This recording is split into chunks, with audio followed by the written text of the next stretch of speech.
Turn that damn juice off! Powered by Arkansas, for Arkansas. This is Inside Arkansas Live. And welcome into Inside Arkansas Live here on this beautiful day here in the great state of Arkansas. I'm your host, John Neighbors, alongside Andrew Ellis, and appreciate each and every one of you for making us a part of your afternoon this afternoon. Hope everybody had a wonderful weekend, as we're going to be recapping a little bit from what happened over the weekend, as well as turning the page for the Ole Miss game coming up for the Razorback football team.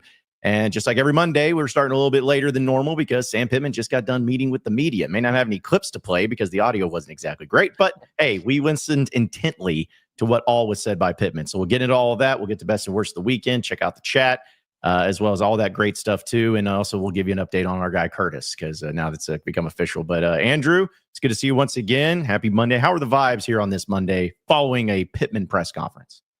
Tremendous. If I say Thursday is the most underrated day of the week, Monday's not the most underrated, but it's the most overhated, I would say. Like, people always act like Monday's the worst thing ever. Oh, Garfield hates it. He doesn't want to eat his lasagna. But Monday's the day where you get to reassess the weekend, and you're kind of still coming off of that high. And so Monday's still a good day. Tuesday does suck. But we had such a good weekend, honestly, with Curtis bringing a child into the world, which, the cat's out of the bag. I'm really glad we can say that now instead of just kind of being weird about it. But that was awesome. Arkansas whipping some ass on Saturday. That was fun. NFL Sunday.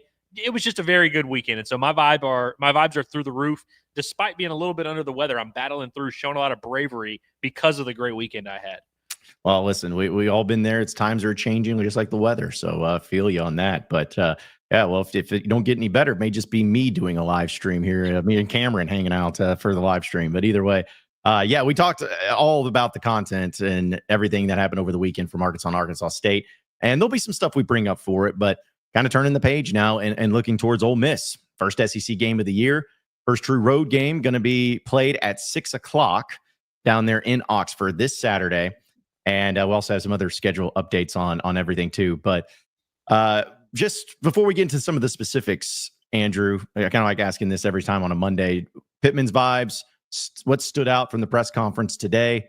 Because they're sitting at 2-0. They've looked dominant. Offense has been clicking. I think that most people would have said that, hey, you're going to score 50 points in pretty much both games and have all these great offensive performances and only give up 14 defensive points so far on the season in 2 games. I think everyone's signing up for that. So just how do you feel like Pittman following that game and heading into Ole Miss? How are the takeaways and vibes from him today? Here's the vibe I've been getting from Pitman each time he's appeared at a press conference on Monday of game week, even going back to the opener against Alabama A&M.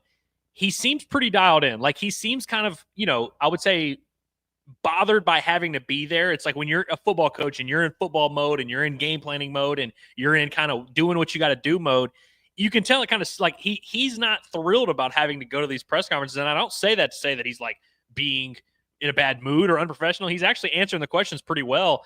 I've really liked his vibe, actually. And he didn't come and sell the whole nobody believes in us and we're going to get our lick back on Ole Miss. You can tell by his body language. And when he's asked these questions, it's very much in the back of his brain, but he's not coming out here with these comments that are crazy like, oh, yeah, they did us dirty, Patrick Judas and all this, blah, blah, blah.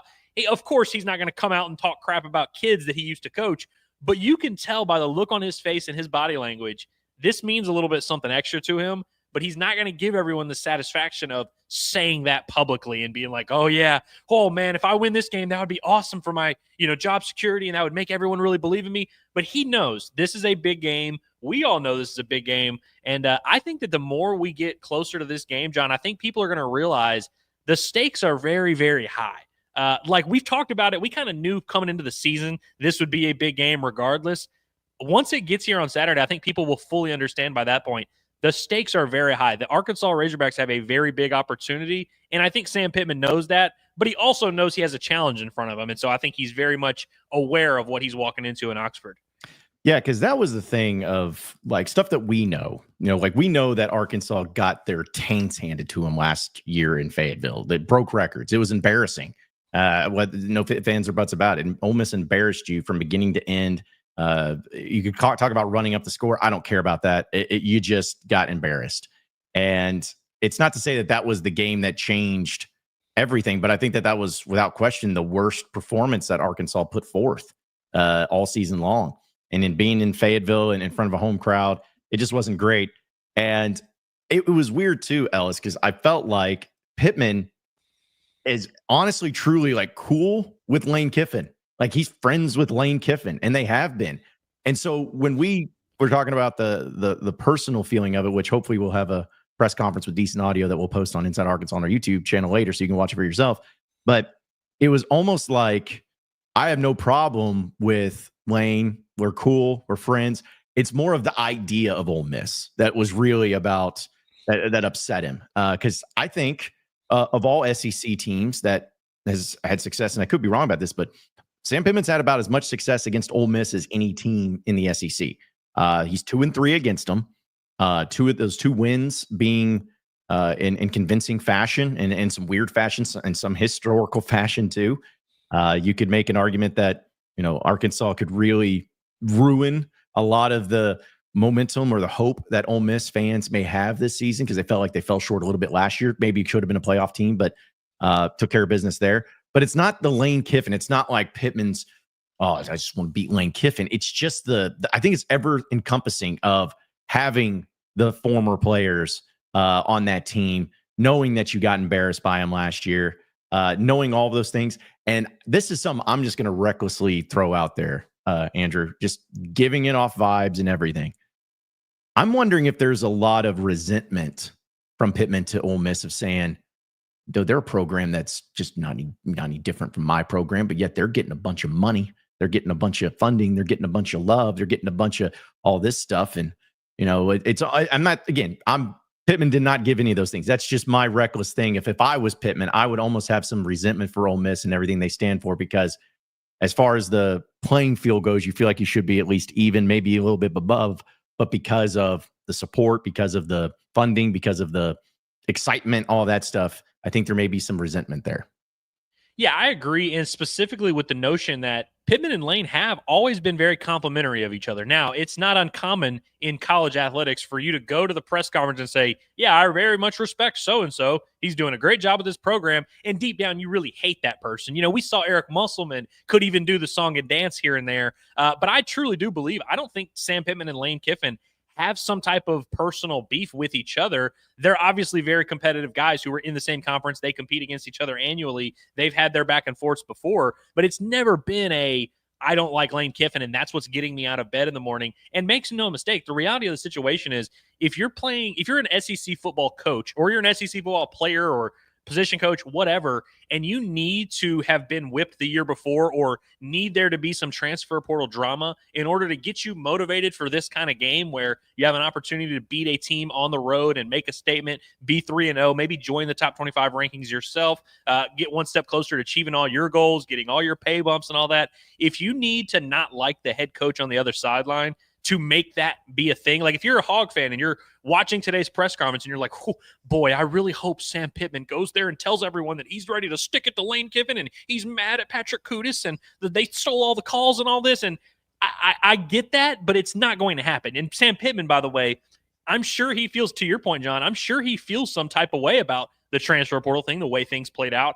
I'm sure he feels some type of way about the way that he was humiliated last year on his home field. He has his own, I'm sure he has his interpretation of how that went down. And I'm not even going to get into really to the sign stealing thing, which, by the way, Pitman no-sold that as well. And I think he was telling the truth where he's like, I'm not saying Ole Miss did or didn't have our signals, but of course, me and my coaches, we meet every week. We talk about this. Hey, what are we doing to make sure that nobody knows what we're running except for us? But he made it clear to say, we're not doing that because we think Ole Miss stole our signs. We do that every week. We are always having these conversations. We are always trying to outsmart our opponent. We are always heavily motivated to go out there and beat our opponent. We don't really need all this other stuff, but make no mistake, he knows it's there. In fact, he did kind of clarify. He gave a nice answer about Patrick Kudus of like, no, I don't, because I think the way Hutch worded it was, does it add extra motivation knowing Patrick Kudus is over there? And Sam Pittman's like, no, it doesn't. Like, I don't care what their right guard's doing. I don't care what our history is with him. We want to beat them just because they're Ole Miss. But then he did say, hey, make no mistake, I don't love the portal stuff. I would rather there be one window, but he's got plenty of transfers on his own team. That's right. And he went through that. He's like talking about the whole wide receiver group. I mean, they're all transfers. So, yeah, I thought that was something I almost forgot about. Also, you brought up the tipping of plays or the signals and all that. I thought I guess it was 2 years ago in fall camp, Travis Williams had the greatest answer to that known to man when he was asked about that with the Michigan stuff that was coming out. He's like, I don't look at it as a defensive coordinator of, oh man, they're cheating or anything. It's more like, we need to shore up our stuff. We need to make sure that we change it up. And so if that was going on last year in Fayetteville with Ole Miss, I have zero issue with them doing it. Zero issue. I think even Pitman referred to Kiffin. He's like, hey, he's going to do whatever it takes to win games because that's his job. And I know that there's things we hate. We hate faking injuries and whatnot. And I still think that's a little bit different. But I'm saying every coach, they're based on wins. And they're going to do whatever they can to win. And it's just a matter if you get caught or doing it. And so if that was going on last year, I have no problem with it. In fact, if you told me, say, Arkansas's win against Tennessee last year, it came out that, oh, Travis Williams or, oh, Bobby Petrino or whoever, they're stealing Tennessee signals. Would you Razorback fans be like, oh, well, that win doesn't count anymore. I stand for something bigger. It's no, you're going to take whatever you can to win.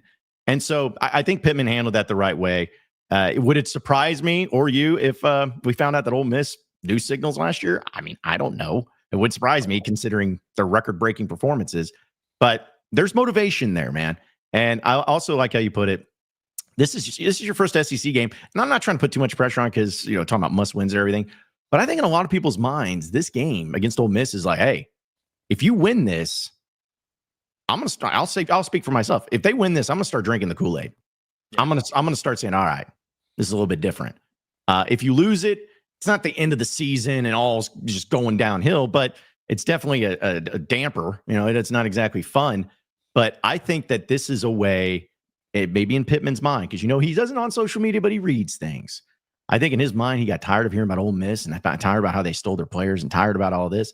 And I think he's like, if I do this, if I win going in there and win this game against them, I'm going to have everyone back on with me. I'm going to have everyone back on my side. And I think too is also some personal motivation for Sam Pittman.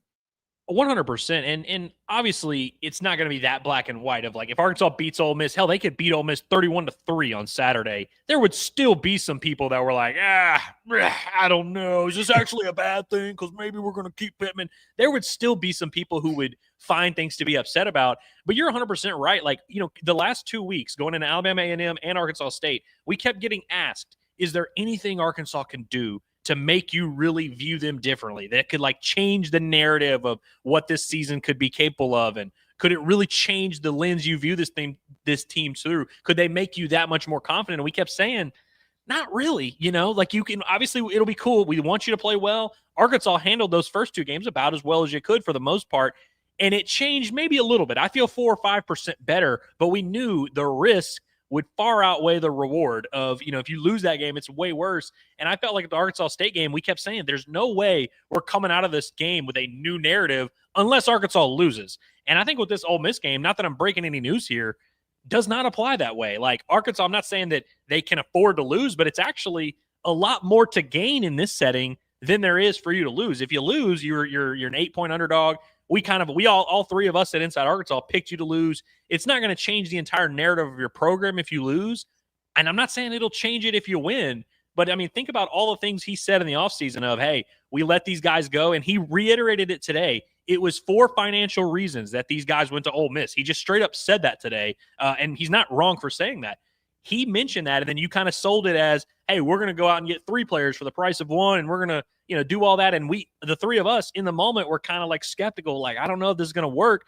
It's a lot easier to sell that if you go out there and beat that Ole Miss team that took your players and paid all this money to get these guys. You go out there and beat them. Now it's a little bit easier for us to buy into this idea of, hey, we had a master plan all along. We knew what we were doing. We the whole time, this was a whole gambit. We knew what we were doing. I'm not saying that'll be a true statement if Arkansas beats Ole Miss, but you talk about belief in the fan base and the narrative around this program, it could certainly change real quickly if you start rattling off some of these wins. And again, I agree with you because there's games, if just remaining on the schedule, if you ask Razorback fans, hey, you get one guaranteed win of a game of your choice this season, I don't know how many people would for sure say Ole Miss be the number 1. Like most people would say Texas or Notre Dame, or LSU or something like that. But I think if you ask Pitman, it is Ole Miss. I truly believe that. I think it's because of the players that left to go play for him. Because it wasn't even just like, oh, we didn't need. He wanted Luke has to stay here. Like that. This wasn't a mutual departing thing. No, he said, I think, Ellis, correct me if I'm wrong, he said in the press conference at the end of last season after Has left, he's just like, great, fans are upset and panicking and getting mad because he left. Hell, I am too. Like, it's almost like he didn't want Luke Has to leave. He didn't want Patrick Kudus to leave. Jalen Braxton, I don't know if he ever spoke specifically, but we'll go ahead and say that he didn't want him to leave. He'd rather him be here. Maybe that was the case. But I think because personally, he's like, all right, these guys left me to go for more money. So I'm going to go in. I'm going to show you that there's more to life than money. There's more to football than money. There's loyalty. There's talent. There's coachability. There's all of that. And so I'm going to dub it right here, right now, Ellis. If Arkansas wins this game against Ole Miss, if they win, I'm going to give massive, over-the-top, over-dramatic props to Sam Pittman, saying that's what a motivated, pissed-off Sam Pittman looks like when he's coaching a game. Because previous years, I don't know if there was a team that he wanted to beat more. Maybe there was. But as far as just from my lens and my perspective, I feel like this might be the game that Sam Pittman has wanted the most as the Razorback head coach. It would be quite the feather in his cap, man. And I really don't want to sound dramatic and try and act like, hey, if he wins this game, all is fixed in the world and he's going to be the coach for 10 years and Arkansas is a playoff contender. It really isn't that situation. It's not going to dictate the rest of the season necessarily, but I do think, like, in this world that we live in of NIL and, brand deals and kind of selling your program to the nation, what better statement to make than to go out there and beat that Ole Miss team and kind of show the nation, hey, you might be able to go get more money somewhere, or, we might be able to do this, but like, we know what we're doing here. We're coaching. We're going to go out there and beat those teams. And for Ole Miss, by the way, who last year had all this hype and was this playoff contender because they had this $20 million roster, they fell short of those expectations. Not saying it would be a disaster for Ole Miss if they lost to Arkansas, but like, their fan base would start asking some questions of like, holy cow, man, we keep spending all this money and we're not getting good teams. We're not getting the reward, that return on investment. Whereas you'd start, I think, nationally, people love Sam Pittman nationally. Like, make no mistake. Right. They would start looking at Arkansas and saying, man, like, they're the scrappy underdogs. Man, imagine what they could do with the resources. Man, like, you would start having this buzz about you nationally. Because think about it, there's programs like that all over the country. Utah. We all look at Utah and we're like, oh, tough, blue collar, hard nosed, man, that dude, you're just solid. And you kind of want to cheer for them. You want to see them on those big stages. There's all kinds of programs like that. I'm not saying Arkansas overnight, you win one game and it's like you're the darlings of the country, but you would then be ranked. You would have a lot of buzz about you. I think that would be a pretty good message for you to put out to your fan base. And it differs greatly. And by the way, the nation and people that don't know you, it differs greatly from 6 months ago whenever Sam Pittman spoke publicly about how recruits are wondering if I'm even going to be the head coach, or like if this is going to, if there's any stability, and like it's a narrative they had to fight against. Starting off 3-0 with a signature win like that against Ole Miss would be quite the big deal and would set you up for another huge stage potentially against Notre Dame. It'd be the Pittman giving the double birds to everybody that wanted him fired type of thing. Now, there'll be more games left of the season. We're not, like you said, we're not just saying, oh, if he beats Ole Miss, then lifetime contract. Like, no, but man, that would silence a lot of the hatred, the feeling that people have of like, we want this guy gone. And I want it to be clear. Me, you, Curtis, all of us have been critical of Sam Pittman, of Arkansas football, not unjustly. We have been fair in our criticisms. But as we've said many times before, we would rather Pittman go 8-4 and keep his job than 4-8 and get fired. So if he beats Ole Miss, it's going to be nothing but, from my perspective, at least, celebrations, fun, and awesome, and saying, good job, Sam Pittman. Like 100% going to be the case. 100%. And by the way, because I see people now in the chat are doing the thing of like, guys, man, you're getting a little too excited, man. They're not going to win. They got to beat Notre Dame. They got to do all this. It works the other way too, where if Arkansas loses and say they, I'm not saying they're going to get beat by 35 or whatever it was last year, but say they do kind of get that defense exposed and Ole Miss is just better than them and whips them pretty soundly. Like, say they lose by double digits on Saturday, like 38-28. It would really kill a lot of that momentum that, Taylon Green, he's getting all this kind of love of, hey, he's putting up all these crazy numbers. He's the number one QBR in the SEC, blah, blah, blah. If you go out there and lay an egg against Ole Miss, nobody's going to believe in that offense. It all of a sudden makes you start thinking, and you're thinking, man, last year we put up a lot of numbers against bad teams, but then couldn't do it against good teams. Damn, are we in the same boat this year? And so it's like, if you lose, it invites all those same questions. We talk about narratives. The reason we use that term narrative is because it's not how we feel. It's how like everyone around you is going to interpret what you do. You win, it doesn't matter what is actually there. Narratively speaking, people are going to give you a lot of praise. You lose, though, and you kind of look stupid on this stage in a night game at Ole Miss, it's going to be very easy nationally to dismiss the Arkansas Razorbacks and to kind of just brush you to the side. Hell, Arkansas's played as well as they could in the first 2 weeks, and they're barely getting anyone talking about them nationally. You lose to Ole Miss, all of a sudden no one is going to care about the Arkansas Razorbacks. It's going to be very easy to start doing well, there really is kind of a ceiling on this Sam Pittman thing. That's why I'm not saying this game is the Super Bowl. There are a lot of stakes in terms of how we are going to view the program based on how this game plays out, simply put. Yeah. And I know we'll continue to talk about, we'll get to your chats, folks. A lot of things we're going to try to get to today here on Inside Arkansas Live. I want to remind everybody about our friends over at Goat Lab Brewery, but specifically Goat Lab Red, the new location there in Fayetteville at 1214 North Garland. It is the official brewery of Inside Arkansas. In fact, if you're there right now having lunch with one of their great signature burgers, or maybe you're having a few drinks, your Monday has started off pretty rough, and you're already starting the day a little early with the Razorback or Tusk Light. Guess what? You're watching us right now, because every day Inside Arkansas Live will be playing live at lunchtime at Goat Lab Red in Fayetteville. So if you want to watch us, we always appreciate it. But what better way to watch us than with some great burgers and some great beers? I don't think there is a certain way. So be sure to check it out. It's an awesome spot. It's right there in the Oak Plaza on North Garland. And if you're going to a Razorback game, I know Notre Dame is the next one up, but it's a great place for pregame, postgame, or if you need a great place to watch the game this weekend against Ole Miss. They got big TVs. They got great food. They got great drinks. It's the place to be. So check it out today. It's Goat Lab Red, your new game day tradition at 1214 North Garland in Fayetteville. So again, yeah, we have lots of things, because we'll have some statements being made about Arkansas and Arkansas State and the politics of stuff, which I know people are really fired up about. We'll get in some scheduling thing there too. But one other deal, Andrew, and I think you'd probably be better to speak on this, because I know we were talking about it, but people want to know about the injuries for Arkansas.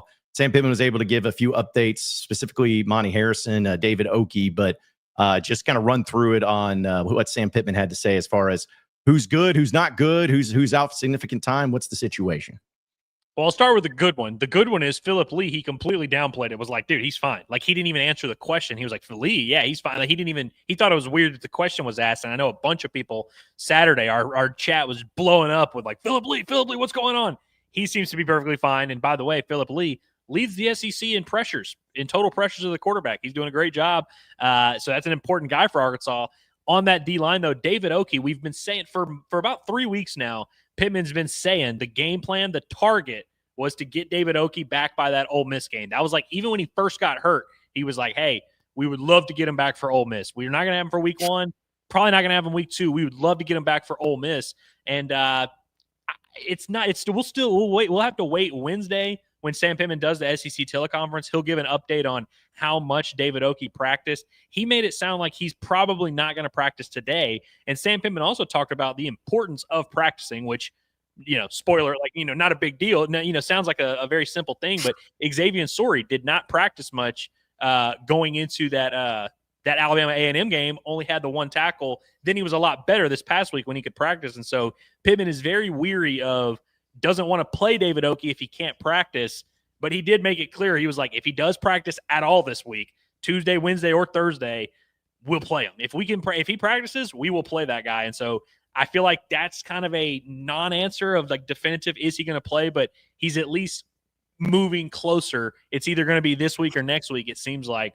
And so without David Oki, now Monte Harrison was the other one, broke his foot, the worst kept secret. He was in crutches on the sideline. So he's going to be out for a while, probably the season, more than likely. I mean, I can't imagine you come back from a broken foot. Especially as a wide receiver. I mean, like that, I know feet are important for every player on football, but still, it's like, just knowing the situation with, I'm just glad, Ellis, nobody's like, oh, the Little Rock game broke another guy's foot. It's like, okay, this happened beforehand, but let's not get into that. But still, that one, it sounded, again, I don't want to sit here and speculate on an injury, but it just sounded like from Pittman, it's like, yeah, he's probably going to be out for the year, at least the majority of the season. So. Yeah, which I mean, and it's not like Monte Harrison. Not to knock on the guy, but it's like it's not like he was actually the transformative wide receiver that some had hoped he would be. But it does suck. I mean, he's a good blocker. He was out there playing Saturday. I mean, that's how he broke it. He was actually playing.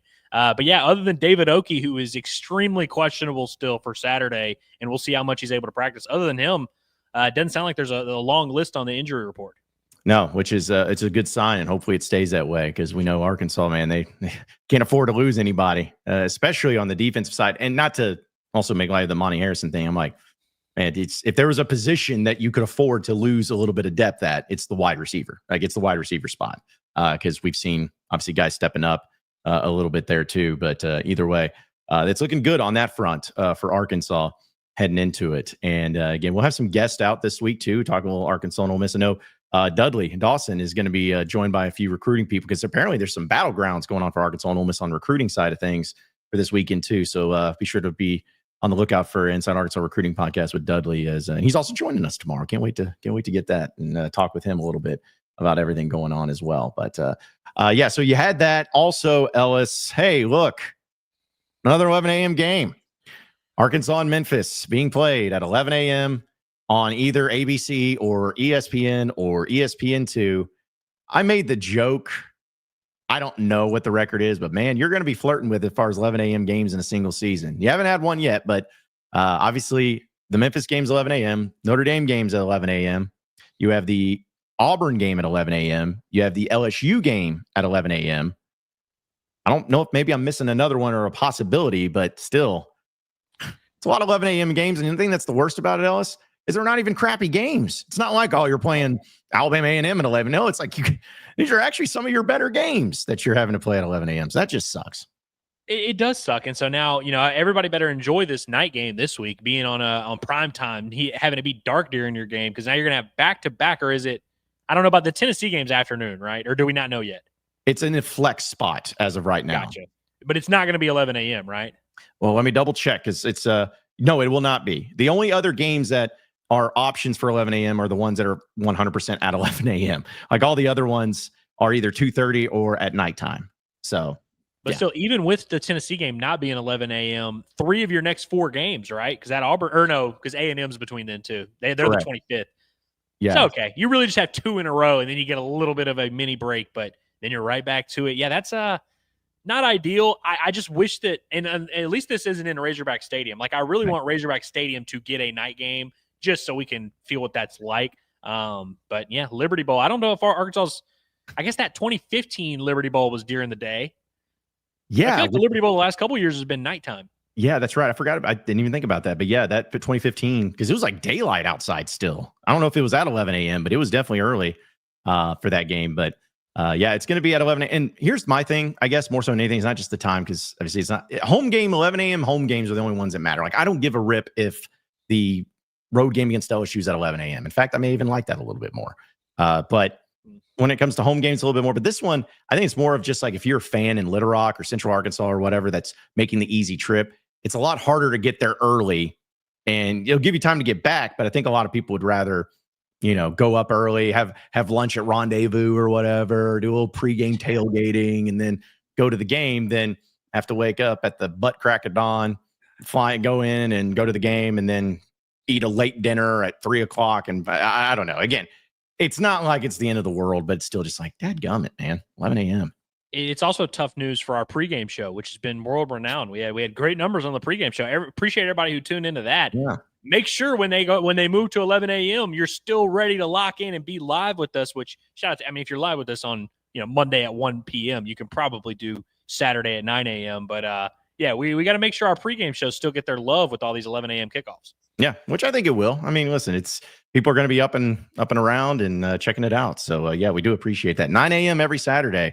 We were kind of wondering about the time. I think 9 a.m. is a good time. It's a good time for all of that to happen. So appreciate everybody tuning in for that. But we'll have some more announcements and everything. But again, want to remind everybody that we are presented by our friends at Basis Health, because they're changing the way that healthcare is delivered by providing mobile medical visits to the comfort of your very own home. A doctor will come to your home for urgent care, primary care, IV hydration, and so much more. It's Basis Health. They're here for you when and where you need them the most. You can learn more at basishealth.org. Okay, so again, we'll get to the chats in a bit, because we're trying to move through all the stuff to talk about, and then we'll have some of your chats. But if you do a super chat, though, kind of the rule, we always want to get to it. But shout out to Angel. for $10 as diaper money. I don't think it's for me or Andrew. Hopefully not. It's for Curtis, but we will.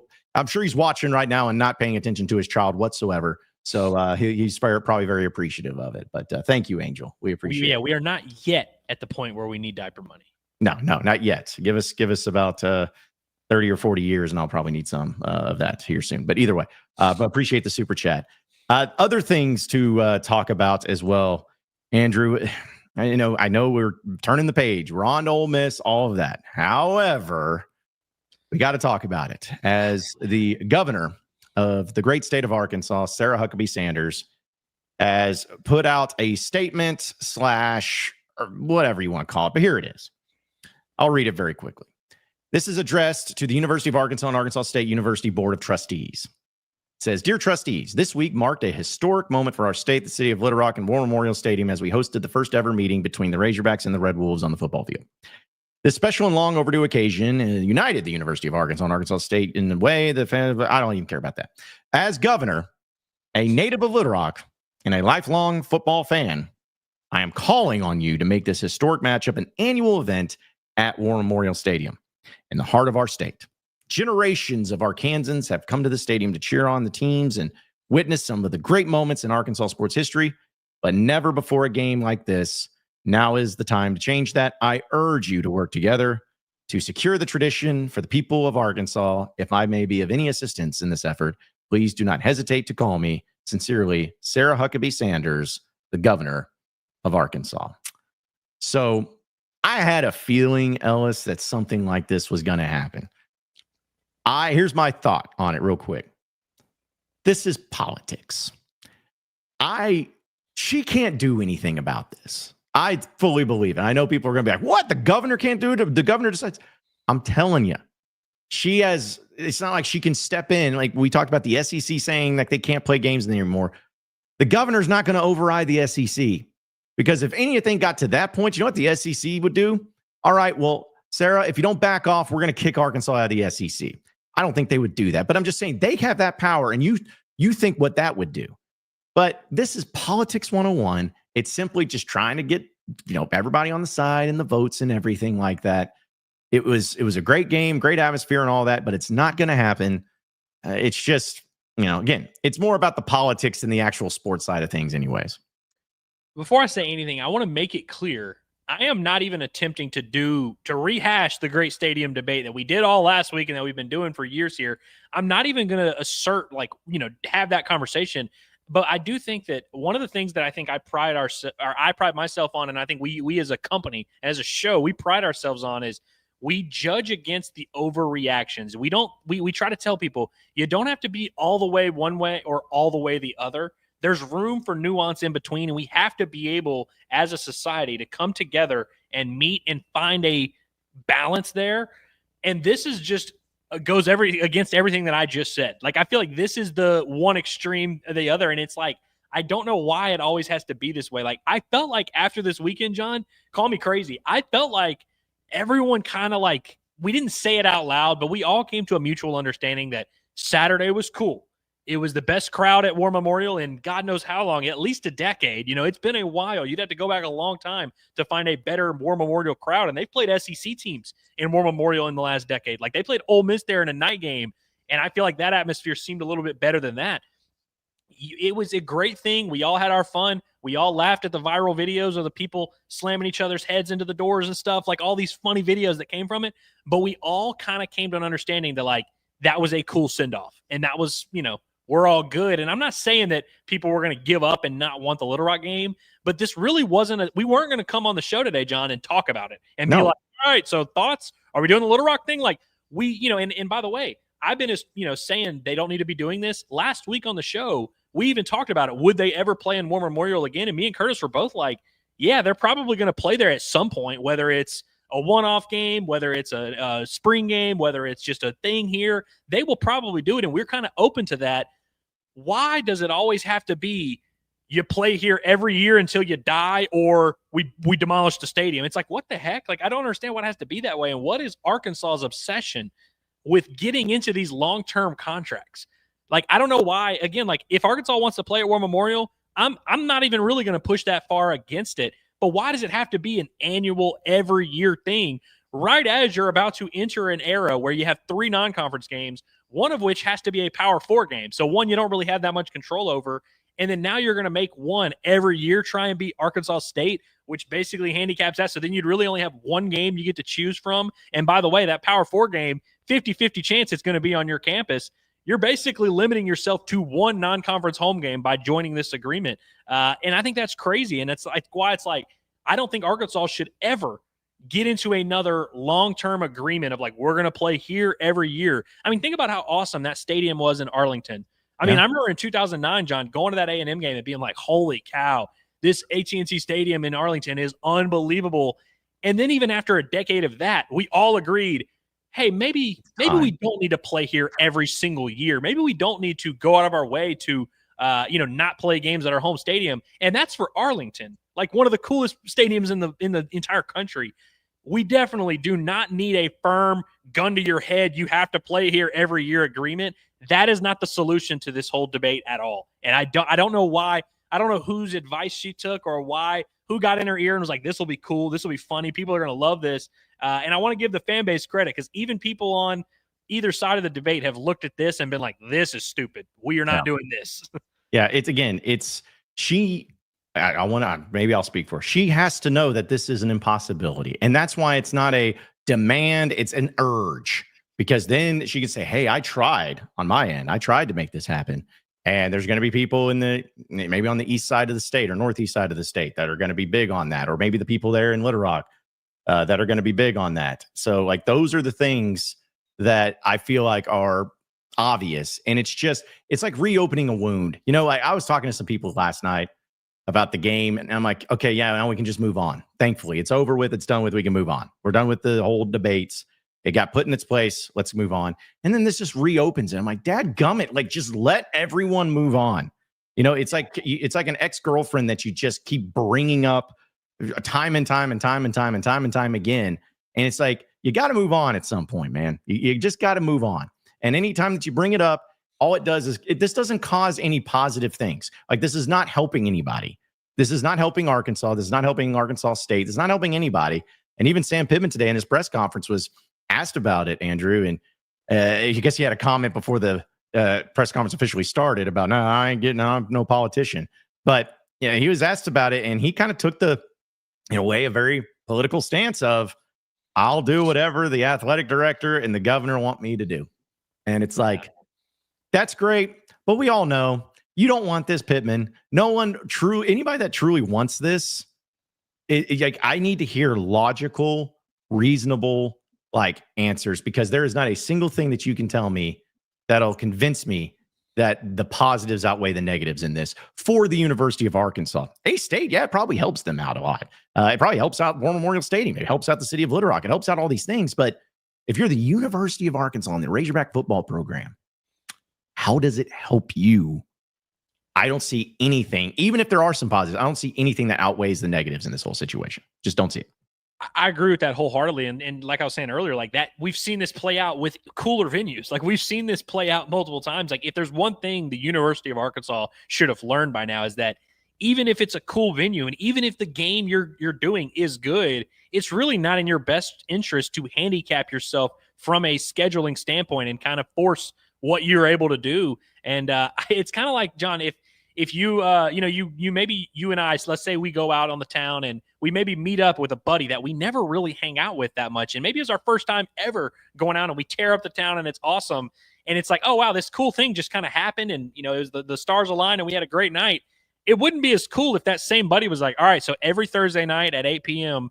for the rest of time, we're going to meet up and we're going to get drinks and we're going to go out. It's like, yeah, it's not fun anymore. I love this comment here from Tyler, who he says, problem is it was special because they thought it was a one and done. It wasn't an exciting game as far as games go. If you did it every year, it would have the same excitement from fans as this game. That's where the point I was making earlier is like, we all kind of understood. We all had fun Saturday. We all made our jokes. We all got excited. We all had fun, but nobody came away being like, man, I need to see this every year. I need to see this 100 more times. I really need this. This is a thing that will continue to shape our state. No, nobody felt that way. And if you're saying you felt that way, you're being dishonest. Like, we all were like, all right, this is cool. And to Tyler's point, we thought it was the last time this would ever happen. And Right. so it's like, now that we're going to try and be like, oh, we have to do this every year. No, you don't. No. And I'll take it one step further, Andrew. If you play this game next year in Little Rock, say if you agree to it, it happens. The crowd, no matter what, the crowd is not going to be as good as what it was on Saturday. You're not going to have as many fans as what you had on Saturday. Every time you do it, you lose a little bit of its luster. And I think that that's also a very important deal for people to understand. Like you said, no long-term crap. Like there's been people that were saying to me, man, they need to do this at the end of the season on Thanksgiving weekend and do it in Little Rock. I'm like, you're out of your mind. You just can't do this. And it's like, oh, but it's rivalry week and all these other teams like South Carolina and Clemson and Florida State and all. I'm like, do you want to do that with a Sun Belt team? Like, that's what you want? Again, I hate to be this way because I don't want to be this person that like hates and on the idea, and it sounds like I'm coming down on Arkansas State. I'm not. I'm just trying to look at it from the logical perspective to where, and as a Razorback fan like I am, I look at every advantage that that my program can have. Every advantage I need to get. This is one of those things that is not an advantage. It is a disadvantage, plain and simple. And so if it's a disadvantage that we can control and that we can decide, I want no part of it. I don't want to do it. And it's just time, man. We just got to stop like teasing this out. Just cut off the head. Thank you for all you did, War Memorial State and Little Rock. We had some great moments. We'll never forget it, but we just got to move on. We got to move on. And I would also say that we've also got to, like, even Arkansas State, because they're the important part of this, of like, regardless of if you're going back to an agreement where you're playing in War Memorial. I also am not super thrilled about the idea of playing Arkansas State every single year. And by the way, I think after Saturday's results, we can all agree it's not because we're scared that Arkansas is going to lose or we're ducking the matchup or anything. It's just like, it doesn't really need to happen every year. Like, I think it should happen periodically. I was kind of a guy who said, man, we're going to play this game Saturday and y'all are going to realize the world is not going to end. Like, it's not going to be a big deal. We're going to be fine. I just don't like when you're going to your conference is already hindering what you can do with your schedule, giving yourself less flexibility to do cool stuff. Because this would, by the way, automatically start affecting the 2030 schedule, which we just found out about this awesome Las Vegas game. Now you're sitting there thinking, well, you've got that, and now you've got the Arkansas State and War Memorial and all this. It's like, now you start having to really hinder your flexibility of what you can do. And I don't like that at all. Yeah, I don't either. And again, I know we'll have some chats. There's a lot of things on a Monday to talk about, but my final thing on this too is just, again, it's great that it happened. It's great that it was, but this is just, I just don't know anybody that's going to stop being a Razorback fan because they're not playing games in Little Rock. I just don't see that. It's like, oh, I was a fan. I became a fan because the game's in Little Rock. I'm like, I get it. But that was also during a time when not every game was on TV. And after you had to go up the picture, like, things have just changed. And I like uniting people. Like, Razorback fans are usually united because we all want to win. But I hate being divisive when there's so many people that feel strongly about it. I get it. I try to be respectful about it. But I'm just getting so tired and fatigued of this. I really am. If just program's broke. I mean, they're not very well off. Yes. So stop doing things that cost money. Stop doing things that cost you a ton of money. That's all I'm saying. And with the 9-game SEC schedule and with everything going on, it's just time. Who knows? Here, how about this, Little Rock? Go for a bowl game.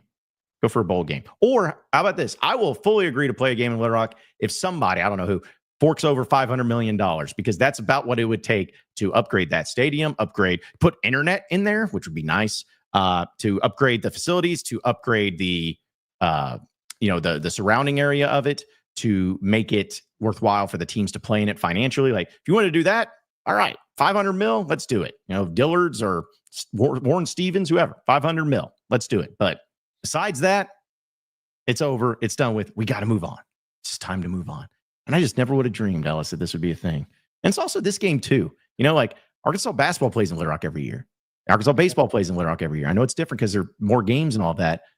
But, man, it's just, I feel like the football side of things becomes so angry compared to what it would be in basketball. Like, if Cal said, I don't want to play in Little Rock anymore, would there be people upset? For sure. But I don't think it would be like the governor getting involved. I wouldn't think.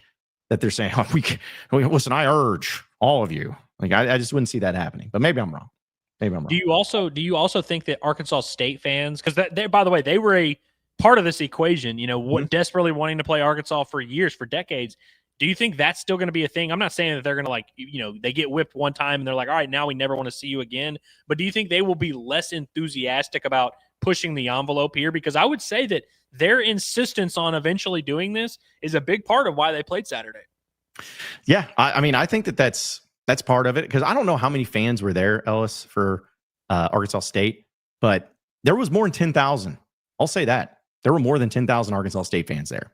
And as weird as it is, and I'm sure John Beckman or whoever's going to come at me, but I would bet dollars to donuts that those, say 13,000. Say if there's 13,000 Arkansas State fans, I bet at least half of them are also Razorback fans.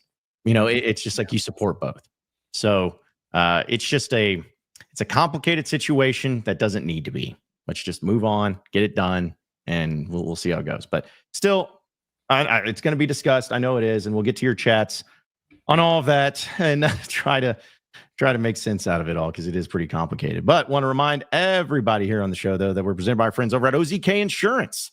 Listen, we know that nobody wants to deal with the hassle of shopping around. We don't even want to deal with the hassle of playing a game in Little Rock anymore. But that's why, of course, we recommend OZK Insurance. They're based right here in Arkansas. They're Razorback fans, and they shop multiple carriers across the state to find the best coverage for you at the best price, guaranteed. Whether it's home, auto, business, you name it, they're going to do it. So it could be Saturdays at Razorback Stadium, or it could just be everyday life. You want to have protection that you can count on. So count on the best in the business. With over 600 5-star reviews over on Google, count on OZK Insurance and get a free online quote at ozkinsurance.com, or you can call 479-715-4200. That's 479-715-4200. It's OZK Insurance, protection made simple. All right. We'll have some chats as well as best or worst of the weekend, as well as some other things too. We'll get to a few of them. We'll try to get to a lot of them, but again, it's blowing up right now. But shout out to Aiden, though, for being a member for 4 months. Had to bring this up. Anytime that you have a chat that's colorful, we're going to bring it up as soon as we can. He says, what was the name of that A-State running back again? I'm assuming he's talking about the one that got hurt. Was it Jaquez Cross? Jaquez Cross, yeah. I was like, I mean, I don't know if this is maybe it was a joke that I'm missing. I was like, but I think it's Jaquez Cross. Yeah, I don't know. Maybe he said something that we missed out, but either way, yeah, that's his name, if that's the one you're referring to. Let's see. SEC Maverick says, is it just me, or is Sam giving Bobby a lot of tread recently, and Bobby's also getting some from the 1-5 film? Is this groundwork for the next head coach, Bobby P? So I'll definitively answer the last question, and that is no. Right. That's not saying that Bobby P is guaranteed not going to be a head coach, not going to be whatever, but this is not a coordinated attempt to get him good PR to position him as the head coach. I'll say that. I would argue, also SEC Maverick, that this is not a new development. That as soon as Bobby Petrino was hired, Sam Pittman was very open about, hey, he's got the keys. I'm the head coach, but I delegate. He does his thing. It's his offense completely. He's calling the plays. He's doing it all. And we kind of all knew that was part of the equation.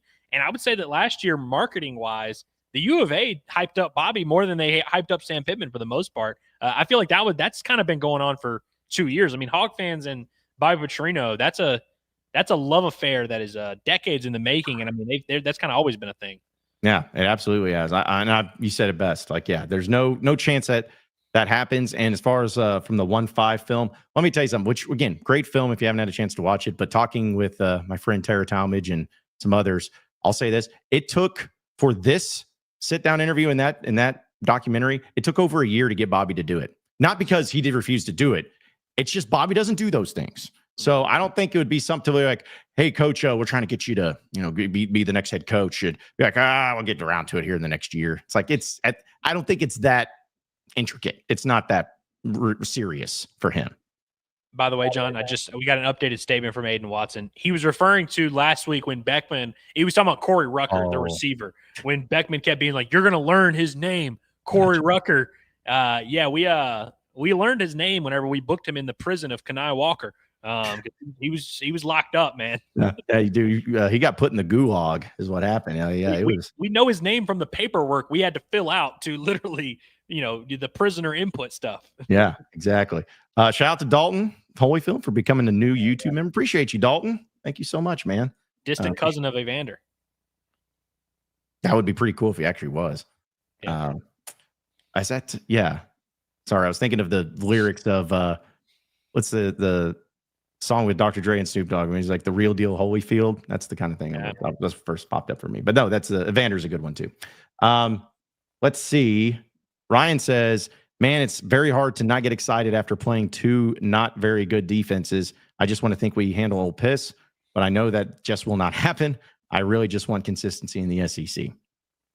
And listen, that's part of why there's so much stake in this game, because fair or not, if you beat Ole Miss, then all of a sudden everything you did in week 1 and week 2 looks even cooler. And it's like, oh yeah, we're just this historically great offense.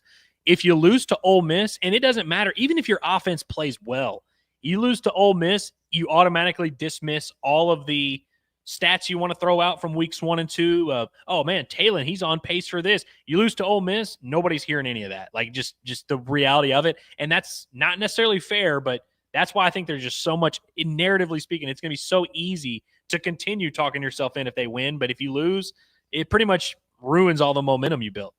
Yeah, because that's the loss is going to just be like, yep, same old, just kind of, we tried to tell you. But if they win, it's going to be, I'm not going to say it's shocking the world, but it's going to be pretty shocking. It's going to be pretty surprising if that ends up happening. So let's see. Vids for me says, should we worry or, I guess he's saying, should we be worried or excited that Haz and Braxton make their debut against us?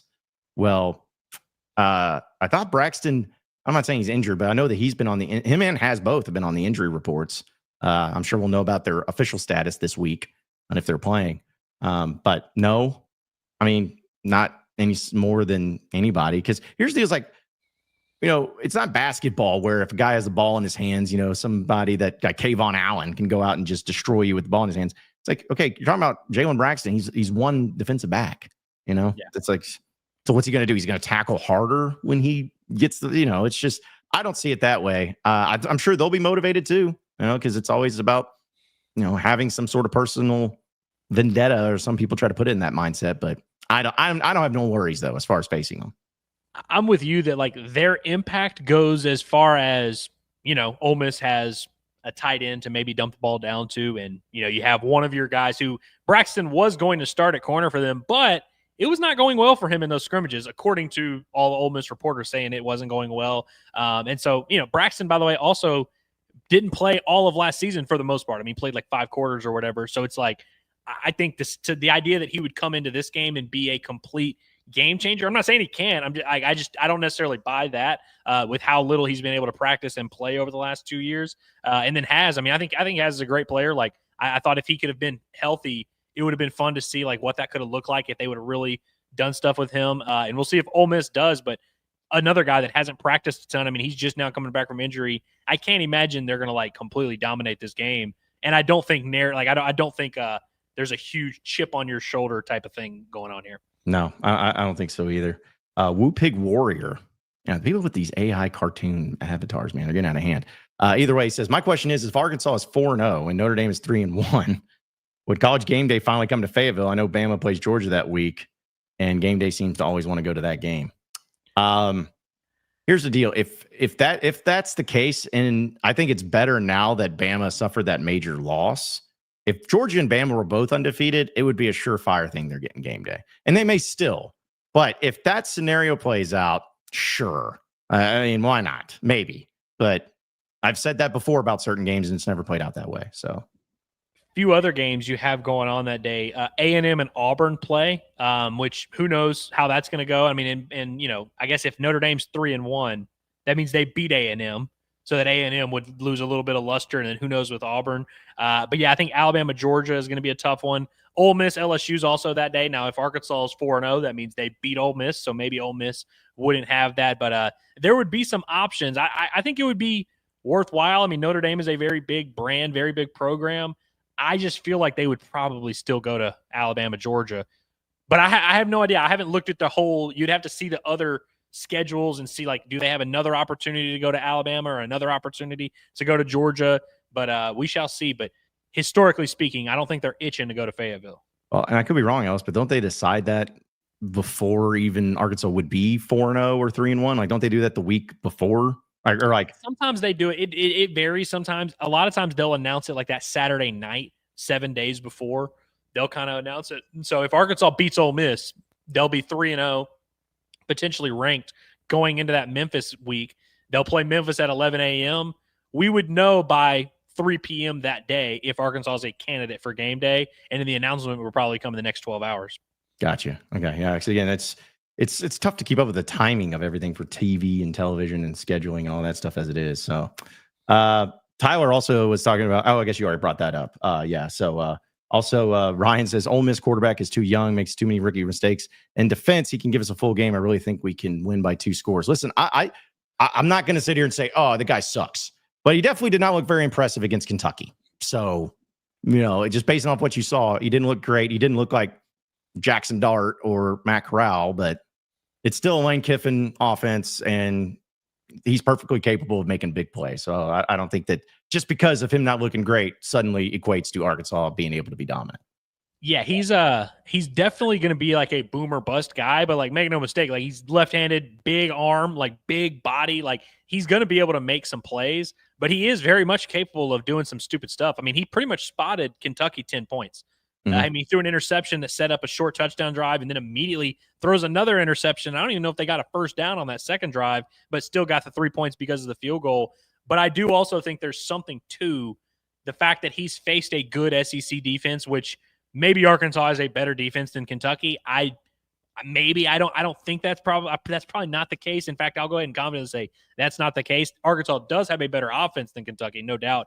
But I think there's something to the fact that he's been able to go through an SEC defense, see what that's like, and now that Arkansas is getting him in this second game after he made some mistakes, although he is banged up though. I mean, he did limp off the field after that game. We'll see if he's kind of limited. The quarterback behind him is not nearly as dynamic.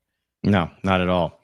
Not at all. Again, we'll have more of your chats and more of the discussion here on Inside Arkansas Live, but want to remind everybody that, of course, our friends over at Walter Christmas Lighting of Arkansas, they're big on supporting us here at Inside Arkansas, but they're also big on putting up lights on your house and making it look awesome. And a great thing about it is that we are going to have a giveaway the week of the Notre Dame game, starting September 22nd. There's going to be a giveaway here on Inside Arkansas where our guys, Walter Christmas Lighting, they're going to set a lucky person up that lives in Northwest Arkansas or in the River Valley, one of you listeners out there, with a free Halloween lighting celebration. So we're going to give you more details on that. And we'll also do a giveaway for a Christmas lighting celebration. That'll be later, obviously, as you get closer to Christmas. But either way, great people over there. And if you want your house to look the best in the neighborhood when it comes to this Halloween, give our guy Brett a text, 479-459-1380. That's 479-459-1380. And when you text him, he's going to give you a free estimate. Looking at your house, he'll even put out some pictures of what it'll look like and some of the lights, and they'll install it. They'll do maintenance on it. They'll do everything for you. So again, check them out today. It's Walter Christmas Lighting of Arkansas for your Halloween lights, Christmas lights, all the above. Give Brett a text at 479-459-1380. Okay, we'll have that best or worst of the weekend here in just a bit too. Appreciate everybody tuning in. This is what's the fun time of the season, is just where everybody's pumped up in the middle of football season and getting everybody excited about the upcoming games, which it's nice to have an SEC game coming up as well. I like this from Go Hogs. I just want to bring this up because we're talking about the press conference. He goes, as an audio engineer and the things of that nature guy at my church, I don't understand how the audio is so bad for press conferences. It is pretty incredible. I'm not blaming it on anybody. I'm just saying it's weird how it's never consistent, and it has never been consistent. And I don't think we'll ever understand why, but I don't know what it is. And there's something between, there's the Zoom, which by the way, they don't let you record anymore, and the press conference audio and the microphones there and the computer audio. It's like, there's never a symbiotic relation. There's always one variable that can be off. And, we were talking about it before the show. It seems like they did not have the actual mic in front of Sam Pittman on. It seems like they just played the audio on the computer that was recording the Zoom. And so you could hear Sam Pittman talking and you could hear him saying stuff, but it was not being amplified through anything. It was literally just like being across the room from Sam Pittman, and you could kind of vaguely hear people mutter things to him and then him, say what he had to say. It was tough, but it is just like a yearly thing. I know. It's just almost it's almost incredible how that ends up happening so often when it comes to that. Heartbroken Hog, we did talk about the Monty Harrison injury. Just to let you know, it's he's going to be out for a significant period of time, maybe the season, but that's all we know right now. I like this for Pick Warriors. Says also wonder what mascot Ole Miss is going to have this week. I don't even know. I guess they're still the Rebels, but they're the Black Bears or the Land Sharks, or they'll have the Land Shark mascot though. I think they'll have that shark out there. Yeah, I don't even know what the weather's going to look like, but I bet you there's a good amount of Razorback fans that make the trip. I really do. Yeah, it's not a bad drive at all. No, especially from the Central Arkansas area. So, all right, so let's go ahead and get into our best and worst of the weekend. It's going to be presented by our friends over at Bet Saracen, because we know that this past weekend was pretty lucrative for some of you Razorback fans when it comes to making some money with the #1 sports betting app in the state of Arkansas with Bet Saracen. And they got specials. In fact, right now, if you go on Bet Saracen, if you're interested of what the Arkansas and Ole Miss game is looking like as far as spreads and all that good stuff. Right now, Ole Miss is favored by 8.5 points. I hammered Arkansas at plus 8.5. I really think that this is going to be a close game, which probably means I'm going to be completely wrong because you never know what's going to happen in this game. But still, you can get in on that. And they're also plus 275 for the money line, as well as over-under set at 63 points. So if you're feeling this or any of the other specials that they have going on, and you're a new user, be sure to use our link down below in the description of this video, or you can also scan that QR code on your screen. And when you're a new user, you go to that screen, make sure to choose the code INSIDE-AR. That's INSIDE-AR, because when you bet $25, you get $125 when you use our code. It's as simple as that. So check it out with the Bet Saracen app. It's the #1 sports betting app in the state of Arkansas. It is Bet Saracen. So, all right. So let's see. We'll get to, again, best and worst. Some of the best, I guess we can go ahead and get this out of the way. Hopefully, I know he's already tweeted about it, but I mean, our best has to be for our guy Curtis, who's now dad. He's a dad. Wesley Robert Wilkerson. Appreciate them naming their son's middle name after my middle name. That was really nice of them. Yeah. But he is 7 pounds and 6 ounces, according to Curtis. 19 and 3/4 inches long. Those are the exact measurements, as he says. Don't gas up roster sizes. It says mom and baby are doing great, and the dad mode is activated. So good. I know you've probably been the same way else. It's like you don't want to bother Curtis. You don't want to text because he's busy. He's lacking sleep and everything. But we definitely have been trying to keep up to date with him. But couldn't be happier for him and Michelle. It's awesome. It's going to be awesome to finally meet the little tyke at some point in time. I know he's busy, but I know he's extremely thrilled, as well as Michelle. So love it. Love the fact that it was a successful situation, because I know that those are always very scary, especially for the first time. But love Curtis, love Michelle, and love the fact that they are now parents to little Wesley Wilkerson. Yeah, I mean, I think it's only fitting that in Curtis's time off from content and from the Inside Arkansas Live sphere for a second, that he's just not getting any sleep and he's getting endless tasks and dealing with a bunch of stuff, because that's just the way it has to be for Curtis. It's just the way he just never sleeps, never takes any breaks. And so I know he's doing his best to try and be present, do the dad duties. And I know he's fired up. I know he's excited. I know that he's, full of love. How could you not be in a situation like this? But I also know he's probably going crazy, not being able to do everything that he wants to do, not being able to work and do the show. But bear with him, man. He's going to still be doing stuff. I mean, he put out a pot at the palace today, which was mostly a baby, but like, he's still going to be doing stuff. We're going to have to rein him in a little bit. But I could not be more happy for him. Could not be more happy for Michelle. I'm also pleased to report the meeting went well with the dog and baby. We were we've been wondering for months how this was going to go. I'm really glad that our boy Slim, is here for this moment and is able to meet, their son. Like, that's awesome. And the meeting appeared to go pretty well. Seems like they're already becoming cuddle buddies and all that. And so I'm excited for the Wilkerson family, man. Could not be more happy, and like, just better people. Could not find two better people to like be happier for. Yeah. Love that. So we just definitely had to give that shout out to our joint best of the weekend. But my other best of the weekend, I want to give a shout out to the Mississippi State Bulldogs. How about them? Big win against Arizona State at home, come from behind win. And the reason that I'm giving them a shout out is because they were overwhelmingly the team to pick to finish last. I mean, they were a horrible team last year. They're picked to finish last this season. In fact, I don't think anybody worth their salt picked them to not finish last. And who's to know, maybe that still happens. They haven't played any SEC games, but it was just good to see that they got that signature win. Like they've been a team that's not gone very well. And obviously the passing of Mike Leach in that situation, I was just happy for them. And I got some friends over there that's Mississippi State fans. So really cool to see that. Really cool to see them hopefully They win all the other games except against Arkansas, but it was just really cool to see them finally have that moment of that great feeling that they haven't had in many years as a football program. Yeah, I mean, you have year one of the Jeff Lebby era. You're just kind of punting on that. A lot of changes, completely new roster. I mean, your coach literally dies the year before. You understand it's a transition. There's kind of no pressure on you. And there still wasn't pressure on Mississippi State. It's not like we were like, hey, he's got to make a bowl or he's fired. But you do have to show something, as we know. You can't go 2-10 2 years in a row. You got to show some type of life. And, you know, we've been in this spot before, kind of, you know, you're willing to know that things are, you can be patient, but you kind of need to give your fans something to latch onto. I think this will definitely qualify as that. I was looking at Mississippi State's schedule. It is very fascinating. They are sneaky a candidate, John, to still go 4-8 and could start 4-0 and finish 4-8. Like, it is very possible. They have Alcorn and then Northern Illinois the next 2 weeks at home. They'll be favored in both those games. Then I believe it's like Tennessee, A&M, Florida, Arkansas. Like, they enter the gauntlet a little bit. They might be not favored in any of those SEC games, but we said it preseason. I feel like we gave Mississippi State a fair amount of credit that, like, they're not going to just be a complete pushover this year. Maybe we should have given them even more credit. Yeah, maybe so. Maybe so. Real quick before I get you yours, I just want to give a shout out to Nathan Davis for the super chat. Appreciate it, because sleep is overrated. Of course, that's for Curtis. And yeah, I think he told us he hasn't slept and didn't change his clothes or hadn't showered. So I'm like, yeah, he's a warrior. He's a warrior out there doing it. But Ice Cold Mint Julep also appreciates super chat. He says, when does the Inside Arkansas onesie get unveiled? It's not the Inside Arkansas onesie. I got Curtis a Pot at the Palace onesie because listen, he's got to have his dad's name on his shirt.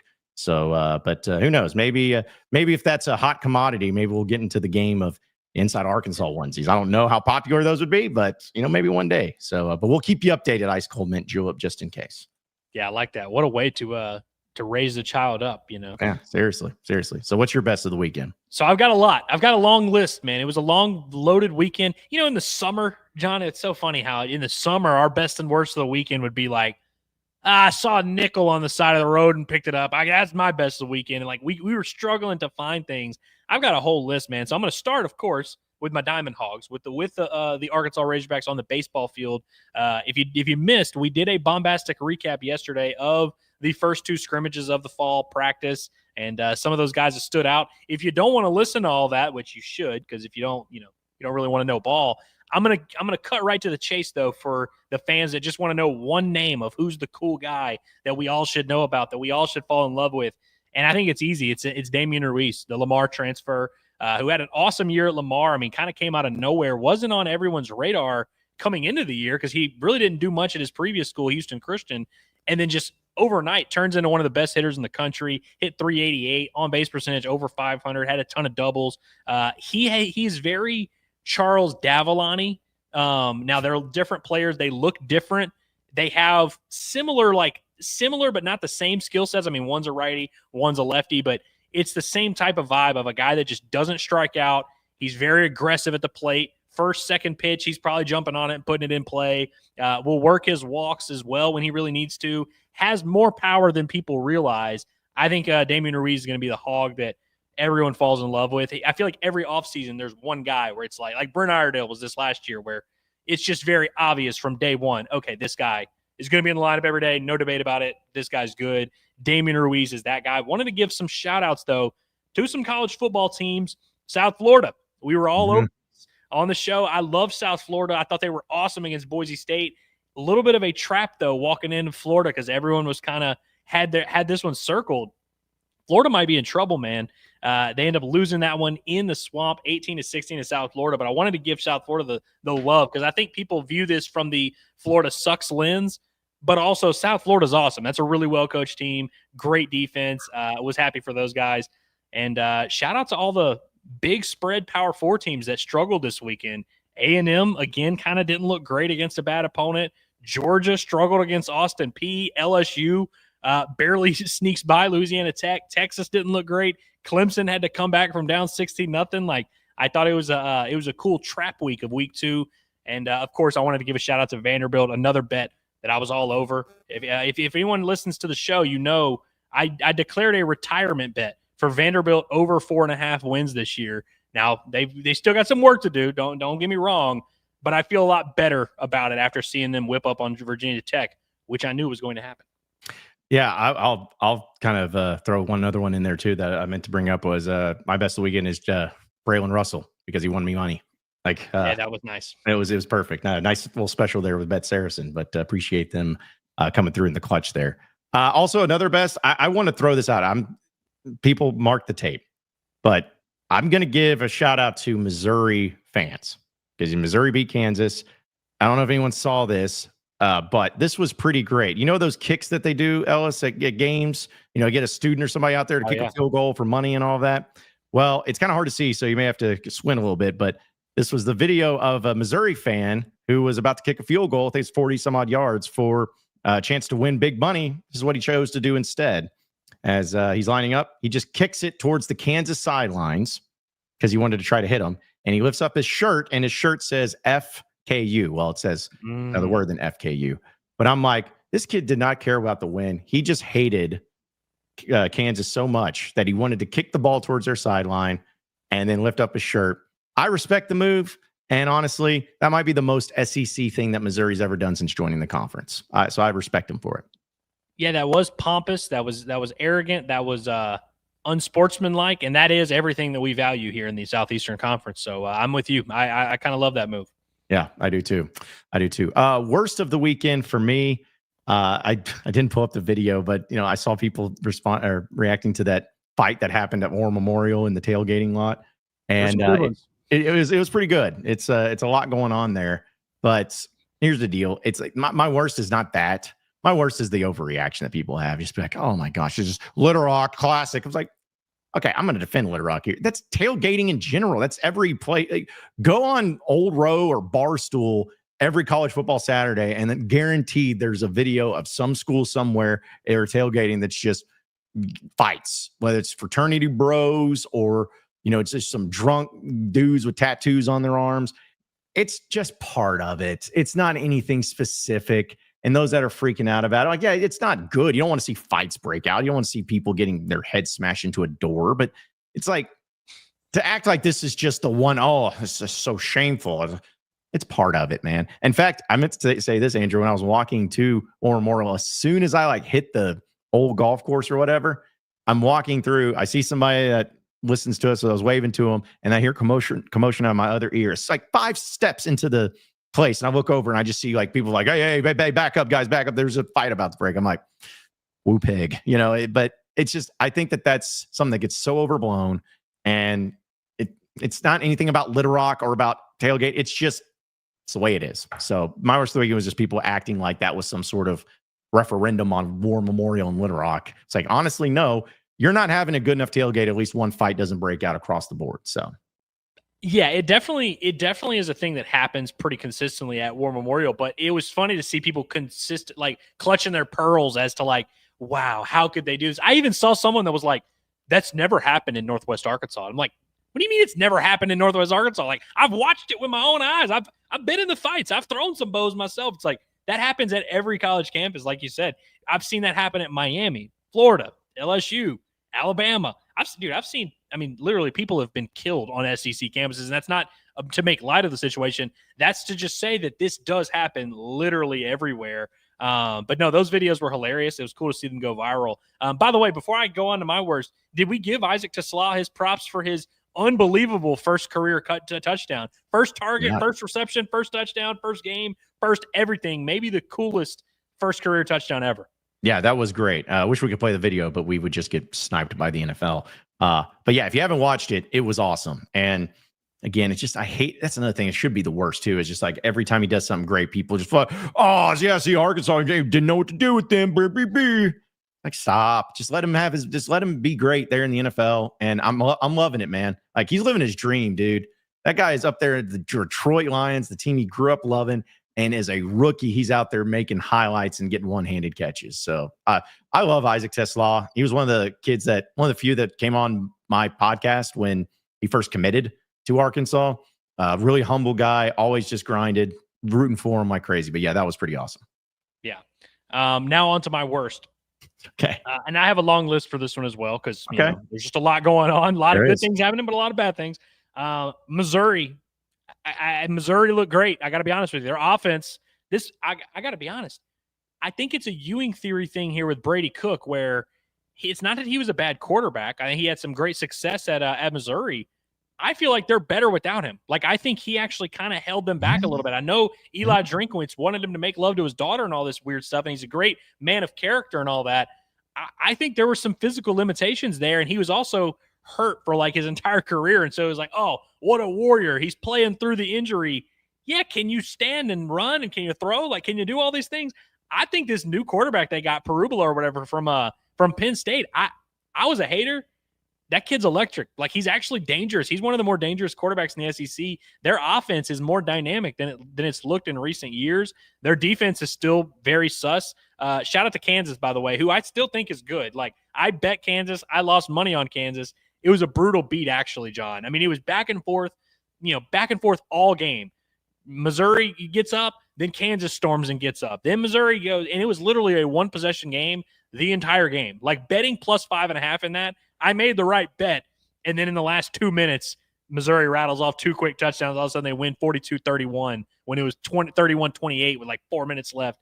Brutal stuff there. But my worst of the weekend is coming to the realization that Missouri actually might be pretty good. Like, I thought that was an impressive win. That was a bad beat for me this weekend. My Texans also lost yesterday. I'm not going to complain too much. They look like the exact same team as last year, even though they fired their OC and brought in a new one. Bad pass protection, very low ceiling. We're going to be fine. We're going to make the playoffs. We're going to go 9-8. We are not a threat to win the Super Bowl at all. We have a very high floor and a low ceiling, which is a weird spot to be in. I want to make fun of a few teams here. SMU. What the hell, yeah, SMU? Rhett Lashley, who like a year ago, Rhett Lashley was like the candidate, like, oh, is he going to get the Alabama job or the Arkansas job, or is he going to get the USC job? Rhett Lashley, man, that was a tough one. And I know it's not always on coaches when they blow leads. You blow a 14-point lead in the fourth quarter. Your quarterback was like 10 for 10 for 230 yards in the first half, and you wind up losing that game. And like that's a tough one to Baylor, by the way, who Auburn beat, and not only beat pretty handedly. That's a bad look for SMU coming off a playoff year. Kansas State, what the heck happened to Kansas State? You lose to Army. That's a brutal one. Everybody's blaming Ireland. That game was a month ago. Like, they've been in the mainland for a long time. They've been back in the States for a while. That was disgraceful. And also, Iowa State's looked great since coming back from Ireland. So I don't think you can blame the jet lag when you play 3 weeks later. And then, of course, last night, I've seen some people saying it's a best of the weekend. The Bills comeback, that's a worst of the weekend for me because I thought the Ravens just completely sold that game away. It took a lot of weird things. Derrick Henry fumbling, them basically taking the game out of Lamar's hands completely. Some great Josh Allen plays. What are you going to do? Yeah, no, I was about to say, surely that was one because I saw you tweet about it. I was like, oh, I know what his worst of the weekend is going to be. But yeah, that was definitely rough. And one more to add to real quick, since you're talking about games. And I don't think you mentioned this, maybe you did, but Oklahoma State, that was, yeah, it might be time for the Gundy train to come to an end there in Stillwater. 69-3, nice, but like Oregon didn't even score in the fourth quarter. Like, they scored 69 points in 3 quarters. So it's crazy. Yeah. Think about 5 years ago, if I had told you Oklahoma State and Oregon were going to play like in the regular season week 2, game day would be there. That would be a big deal. You're like, oh wow, 2 high-powered offenses, man, this is going to be awesome. The fact that those 2 schools played and it's 69-3, it's kind of depressing. I got to be honest, John, I don't know if this is the worst of the weekend because it's not that. I feel like the Michigan-Oklahoma game, I don't think this was this big statement of Oklahoma's like, oh, watch out for Oklahoma. I thought that was 2 very average football teams that duked it out, and the better team won. Credit to Oklahoma, got a better quarterback.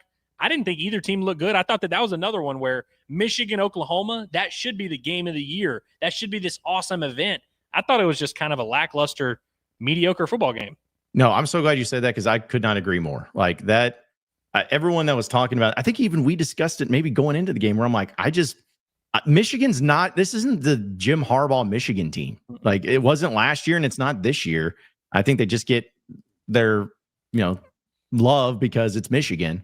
But I just didn't see anything about the current situation of Michigan being like, oh man, Like now, Oklahoma might be good. Maybe it's hard to tell at this point. I mean, John Mateer is putting up the numbers. I mean, he's looking really good. But yeah, I didn't see if this marquee win. Let's see what Oklahoma does against. They got Auburn, they got Texas, South Carolina, Ole Miss, Tennessee, Alabama. Dude, get this for Oklahoma. Of every SEC game left they have on the schedule, every SEC team that they play this year is ranked right now. Every single one. So we'll find out. Oklahoma's definitely improved. Like I do want to, I'm sure their fans would be very pissed off at me, downgrading their win like that. And I really don't even mean to do that. Cause you play the teams that are in front of you. That's a double-digit win over Michigan is still good. Their offensive line is not great. They're weird because normally when you have a team that's like a defense-based team, they run the ball a lot. They can't run the ball. They have a bad offensive line, and their receivers aren't that great, but their quarterback's a gamer. I think Mateer's good, and I think he was a worthwhile investment. So you have a good defense that's going to be scrappy and disciplined with a quarterback that can kind of make things happen. They can compete with anyone. I guarantee you they're going to beat someone really good, but I also think they're very susceptible to anyone who has a high-powered offense. I don't think they can really win shootouts like that. But, they're definitely better than they were last year, and Brent Venables is not going to get fired this year. I think we can they're at least in that boat now, so congrats. Yes, exactly right. We'll get to some of your chats, folks, and a few more things before we close up shop here. Appreciate everybody tuning in. But want to remind everybody, Hickey and Hull is our official law firm here at Inside Arkansas, where they handle divorce and custody cases. Those are very important. I mean, all civil cases, all criminal cases, all those things are very important. But when it comes to dealing with families and children and everything, those are crucial. And the last thing that you can ever have happen when you're going through one of these things is to do it alone. Don't do it alone. Do it with the professionals. Do it with the best in the business. Do it with Hickey and Hull Law, where they're going to help you out every single step of the way. And they're going to know that how important it is to you. It's just as important to them. So give them a call today at 479-434-2414. That's 479-434-2414. They have offices in Fayetteville, Fort Smith, Little Rock, and Mena. You can also check out their website at hickeyandhull.com, or you can scan that QR code right there on your screen. It's Hickey and Hull Law. Things are about to get better with Hickey and Hull Law. All right, so a few of your chats here, folks. Again, appreciate everybody tuning in. We're going to have a lot of stuff because there's stuff we didn't get to today that we're going to bring up tomorrow. I know. So we'll try to get to as much as possible. But Heartbroken Hog says we need Inside Arkansas beer koozies. Stay tuned. That's going to be happening. I feel like that's like if you ever do any sort of merch, you have to have koozies and like decals. Those are like the two mainstays. Maybe try to think of there's something else too that somebody was asking for. I'm like, do you really want those though?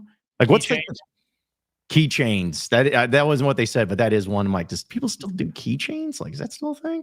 I don't really know, but keychains is always in the thing of like if you're having any pictures and there's like a package or it's like, oh, you can get the 8 of the 3x6s and 8 of the 8x11s, and then you can get the one package that includes like keychains and koozies and magnets, fridge magnets and stuff like that.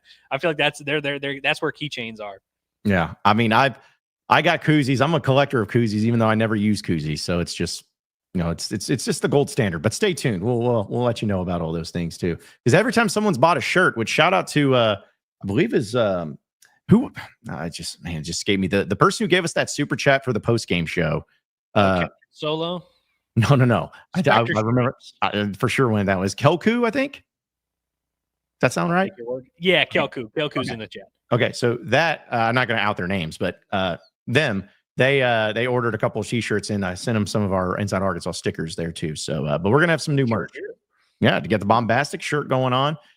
In fact, once we're pretty close to getting empty on the Pot at the Palace and bombastic shirts. So once the season hits, we're probably gonna have to do more of that. But we're gonna have some more Inside Arkansas apparel coming in. So be able to be on the lookout for that. We appreciate the support though, because that's all it is. It's just a way of showing your support for us. And it's like, hey, if you're going to be kind enough to give us some of your money, you might as well get something out of it. You might as well do something. So Camel Hog also says, this could be a make or break game that defines the rest of the season, could gain a lot of momentum or lose a ton. It's kind of what we talked about with Arkansas and Ole Miss. So for sure. Yeah. I'm also looking forward to talking about the madness history of these two teams and, doing a preview of it. Cause again, we'll have our pregame show and all that, but Andrew, I have no idea what's going to happen in this game. I mean, you could see on paper and do the matchups, but if you told me that this game was a shootout 58-56 final, wouldn't be surprised. If you told me it was a 20-13 final, Wouldn't be surprised. Told me one team blew out the other. I don't know. That's really, I'd be surprised. So it's going to be stressful leading up into the game.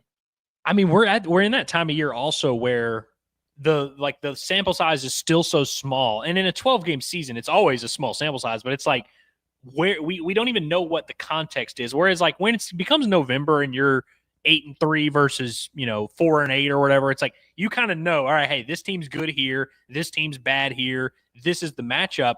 We don't even really know the matchup yet. Yeah, I mean, we do know because we know who Taylor Green is. We know what they have at quarterback. But it's like literally last week, John, we were sitting here talking about Arkansas's struggles at corner and this great Arkansas State passing attack, and then they just go out there and dominate. And I'm not saying Arkansas is now set at corner, but it's like, now we're kind of evolving how we view each position group. And, oh, man, this team sucks at receiver. Well, then they have a guy go out there and have a 120-yard game. Oh, damn, I guess they are. Like Austin Simmons, we watched him suck against Kentucky, and we're like, oh, he's shaky. That's clearly going to be a thing Arkansas is going to exploit. Austin Simmons, a former five-star who's got Lane Kiffin as his OC, is fully capable of going out there and playing very well against anybody. You know what I mean? And so it's like, then what are we going to do? Like, just adjust our expectations. So we're still finding out so much about these teams that going into these games, these early week 2, week 3, week 4, the idea that you just could not see a path one way or the other, it's insane. I don't know how people are able to speak so definitively this time of year. Yeah, it's one thing to like be hopeful, or one thing to say, hey, I like this, so this could continue to happen.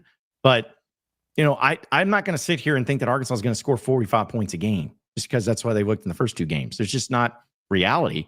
But if they did, it's like, okay, that's great. It's just, you don't really know what to expect. You only know what you know. And it's like, based on the 2 games Arkansas's played, they've done what they were supposed to do. They killed these teams that they were better than, which is good. That's a good thing. And it should give you some confidence. But it doesn't mean that because of that, they're going to beat Ole Miss. It just doesn't equate. It's not as black and white as that. So I did want to bring out, because I wanted your thoughts on this, Andrew, real quick. Where did it go? Oh, right. From our guy Dylan. Says, I want a life-size cardboard cutout of Curtis so I can sleep with it. Do you think how do you think Curtis would feel about that? I think he'd be fine with it. I think he would be kind of weirded out by it, but he would be fine with it ultimately. Yeah. I mean, that's maybe something we need to do, even though there'd be no reason to it. It's just to make big life-size cardboard cutouts of us, and then see if anybody wants to buy them. Go put them on auction if that's the case. All right. Well, Andrew, any final thoughts before we roll out here for today? My final thought is I have a question for you, John. Okay. So I have prided myself as a guy, because when I was in high school and in college, and this, I used to DM you, and I would just want to talk football, or I just want to tell you, hey man, John, I think you're the man, and all this. Like, not that I was like a stan, Eminem doing this stuff, but I always liked reaching out. Like, I remember, I'll give you a name drop here, Nick Wright. Nick Wright? Yeah. I remember reaching out to him for advice when I was in high school, and he gave me advice, and he called me. Literally gave me his phone number and was like, hey, call me. I want to talk to you for a little bit, and talked to me for 4 or 5 minutes and gave me advice. And I remember thinking that was super cool. And I was like, man, that's awesome. So I always wanted to pay that forward and wanted to be very accessible no matter what. And it's not like I have that big of a platform. I've got about 5,000 followers on Twitter, but I always take pride in if someone wants to talk ball, I'm going to talk ball. If someone wants to say anything to me, I'm going to respond. I'm going to like their message, whatever. I've gotten to a point now, not that I'm flooded my DMs, but someone messaged me. I'm not going to say any names, but someone messaged me on Facebook Messenger at 11:30 p.m. last night. And they just were like, hey, Kahio Aloy, what's up? He playing? Is he? And then he was like, is he still on the roster? What's up? And I just I sat there and looked at it, and I almost responded and was just like, yeah, he's on the roster. What are you talking about? Then I'm like, I don't want to set this precedent of people who clearly do not consume my content. Because if you did, you would, no, I've talked about Kahio Aloy. We've talked about his injury, blah, blah, blah. But I'm like, have we reached the point where it's I don't want to make that a precedent of people can message me and just ask me questions without consuming my content? I feel like you have to do me a favor before I'm going to do you a favor. If someone reaches out and they're like, hey, I listen to every bombastic, I'm way more inclined to answer. But does that make me a jerk? That's what I want to know. Am I a jerk for expecting people that reach out to me to listen to my show a little bit? I wouldn't say you're a jerk. I mean, because you handle things your own way. How I would handle it, just personally, is I'd be nice, because sometimes people get busy and whatnot, and I just be like, answer the question, but then post or send also a link to bombastic and be like, hey, here's where I talked about it. So that way you get them to consume it if they haven't. You answer their question and you move on. That's, but again, you handle it every way, but I don't think you're a jerk for that. It's more of just like, it kind of reminds me when I was in sports talk radio and I would have people, this is just a few years ago, call in asking for what time the football game is this weekend. I'm like, that's where I'm at, where I'm like, that's crazy. Yeah. But people get busy. I get it. So I try to be nice to everybody, unless you're mean to me first. But maybe tune into the Bombastic and you won't have to worry about asking those questions, or Pod at the Palace, or Inside Arkansas Live, or Inside Arkansas Recruiting. We got a lot going on here when it comes to all these questions. So hopefully that answers it for you. But no, I don't think you're a jerk. Is that your final thought? Is it just that question? Yeah, I think I'm all good. Okay. I just want to make sure before I moved on. But either way, my final thoughts are appreciate everybody. A shout out once again to Curtis and his wife, Michelle, for the bringing in of the young buck, the future Razorback great, Wesley Wilkerson. And also, let's just, again, nobody's going to listen, but still, just know that Curtis is going to be gone. It's going to be me and Andrew and Dudley. May have Cameron get involved a little bit. May have the other interns get involved, but the ship's going to keep on going. Just because Curtis ain't here doesn't mean we don't keep on going. So still tune in for all of our content. And if you keep asking us when Curtis comes back, you know what we're going to respond with? When Curtis wants to come back. That's going to be the response. So, but we appreciate everybody, appreciate them, appreciate all the wishes. I know that Curtis and Michelle definitely appreciate too. And we're going to keep it going. So be sure to subscribe to us here at Inside Arkansas on our YouTube page. Check out all of our audio version of podcasts where podcasts are found, whether it's Inside Arkansas Live, Pod at the Palace, the Bombastic Podcast, Inside Arkansas Recruiting, as well as our Inside Arkansas Football podcast, as we got plenty of good stuff going on there. And we'll keep it going for the rest of the weeks. That does it for us. For Andrew Ellis, as well as intern Cameron, I'm John Neighbors. Same sports show, same sports channel tomorrow at noon. Have a great rest of your day, everybody. See you then.